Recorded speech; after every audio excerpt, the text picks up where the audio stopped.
qu'il est dit dans Exode, chapitre 20, au verset 14. Tu ne commettras pas d'adultère. Point. Donc, le Père, en tout cas, cette loi-là, c'est une loi morale. Elle est spirituelle. Tu ne commettras pas d'adultère. Dans Bible, parole de vie, il est dit, tu ne commets pas. Ne commets pas d'adultère. Bible Shoraki, tu n'adultéreras pas. Vous voyez. Maintenant, je vais dans Lévitique. Lévitique chapitre 18 au verset 20, dans la Bible des peuples, il est dit ceci. Tu n'auras pas de rapport avec la femme de ton prochain, virgule, et, virgule, tu en resteras souillé. Donc vous dit ici dans Lévitique chapitre 18 au verset 20 que tu n'auras pas de rapport sexuel avec la femme de ton prochain, donc tu ne dois pas commettre l'adultère. Remarquez ici qu'il est dit la femme de ton prochain. Donc toi qui me regardes, ton prochain c'est qui? Qui est ton prochain? Nous allons d'abord entrer dans le contexte où c'est-à-dire cette loi avait été écrite en quel moment, en quelle date. On ne va pas vous donner la datation, on va pas vous donner l'époque, mais on va néanmoins vous résumer l'esprit qui inspirait là, cet endroit, l'esprit qui inspirait ce livre-là, ces gens-là, à cette époque. Parce qu'il est dit ici, la femme de ton prochain. Nous allons donc plus entrer en profondeur.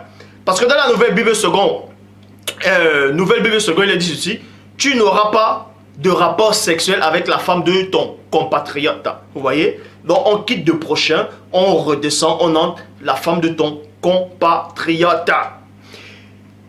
Donc, vous allez comprendre ici que tous ceux-là, c'est-à-dire ces faux juifs-là qui sont en Palestine, ils ont modifié les Écritures, ils ont fait croire que les Écritures émanaient d'eux. C'est pour ça qu'ils ont modifié la loi. Donc, même quand vous lisez le Talmud, vous allez comprendre que c'est exactement l'esprit qui animait l'Ancien Testament. Pourquoi? Parce que si vous disent ici que tu ne dois pas avoir des rapports sexuels avec la femme de ton prochain, donc en gros pour eux, le prochain c'est quoi? Ce n'est pas vous tous. Le prochain c'était les compatriotes, c'était Israël uniquement. Pour ça, il est dit, dans la Bible Parole de vie, tu ne dois pas coucher avec la femme d'un autre Israélite. Ça veut dire, ça s'appelle un adultère. Donc, si eux n'avaient pas droit, les Israélites n'avaient pas droit de coucher avec une femme israélite, ils avaient néanmoins droit de coucher avec n'importe quelle femme. Puisque dans le Talmud, c'est écrit ainsi. Dans le Talmud, c'est écrit ainsi. C'est écrit ainsi. Donc tous ceux qui ne sont pas juifs, qui sont les non-juifs, non-israélites, sont moins que des chiens. On les considère comme des moins que rien. Donc si soi-disant, un juif va violer une femme, c'est normal pour eux. Mais un juif ne doit pas violer une femme juive.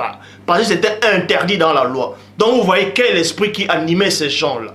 Quel esprit qui animait, soi-disant, ces prophètes qui venaient annoncer de telles hérésies. Et on vous dit que Dieu les a inspirés. Non, Dieu ne les a pas inspirés. C'est plutôt la plume mensongère du scribe. Tradition, Pierre Robert Oliverton, il est dit ceci. Tu ne coucheras point avec la femme de ton prochain,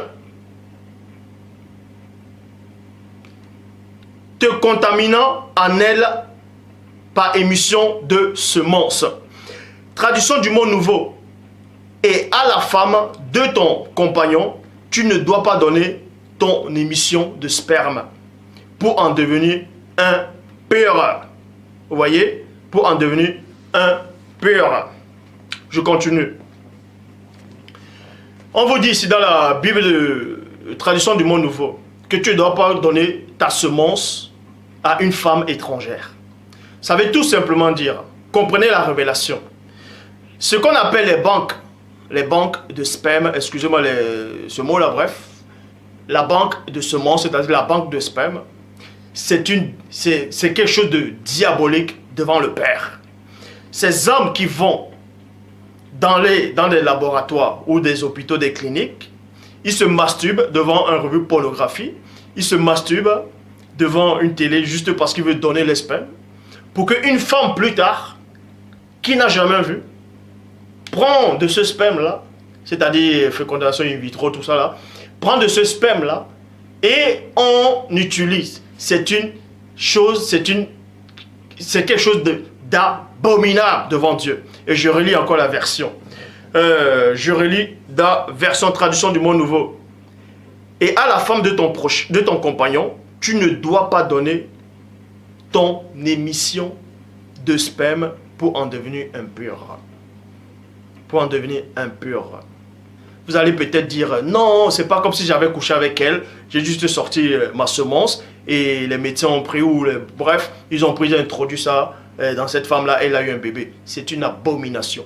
C'est une abomination. Si vous ne savez pas l'importance de la semence, la puissance de la semence, vous appartient à vous et à votre femme. Pour ça, on va donc expliquer cela spirituellement. Nous allons aller dans Matthieu chapitre 5 au verset 28 dans la Bible seconde 21.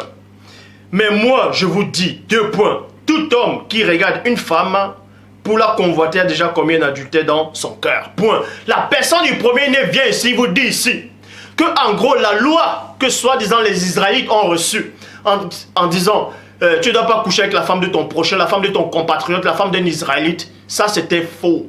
Ça c'était faux. En fait, la vraie loi dit, tu ne dois pas commettre tu ne dois pas commettre l'adultère avec n'importe quelle femme.